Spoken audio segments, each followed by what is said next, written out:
With over 46,000 people killed and 11,000 more missing under the rubble, the scale of the destruction in Gaza necessitates a clinical examination of the territory as a documented crime scene.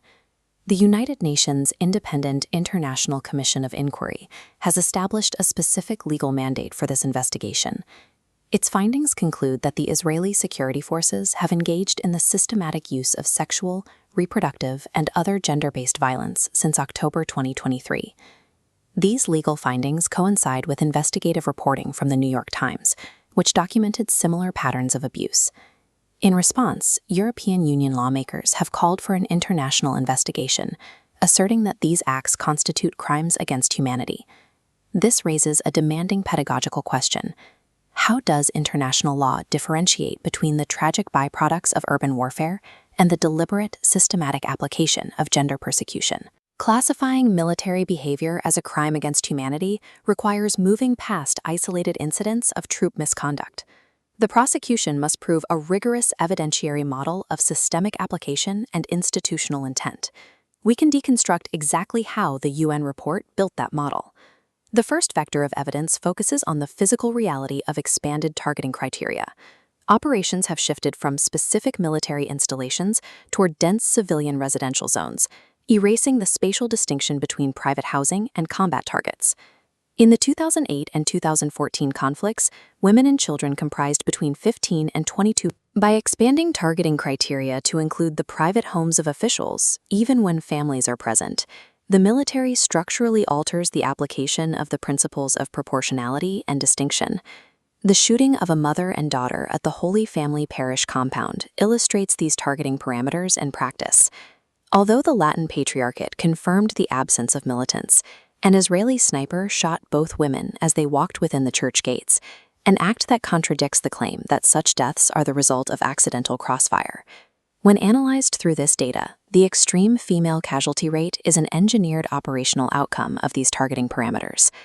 The second vector examines reproductive violence under international law. This is defined as acts that interfere with reproductive autonomy, including the systematic destruction of infrastructure required for a population to safely procreate. In December 2023, artillery fire struck the Al Basma IVF Center, Gaza's largest fertility clinic.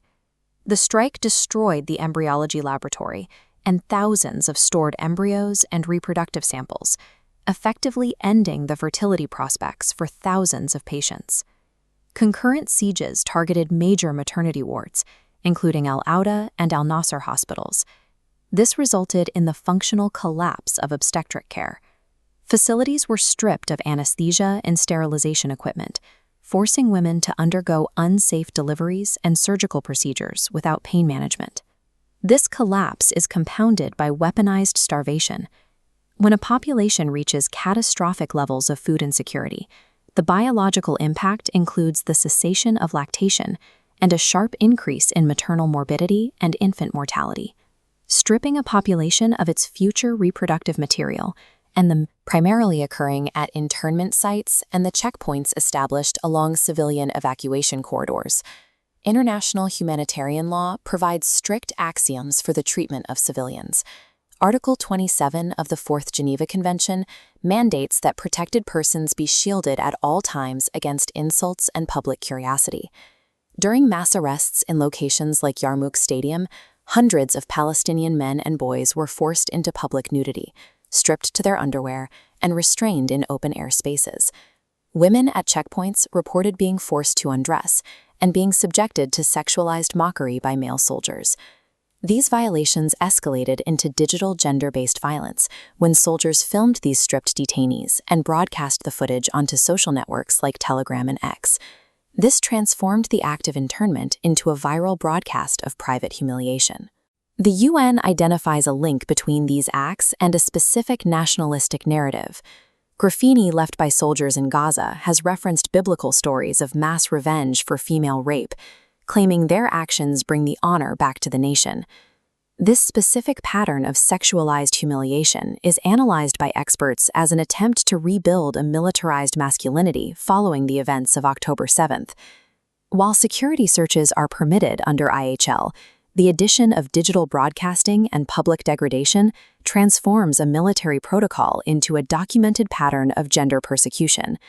These evidentiary vectors are being presented to international tribunals and legislative bodies to establish a chain of command and institutional accountability for these operations.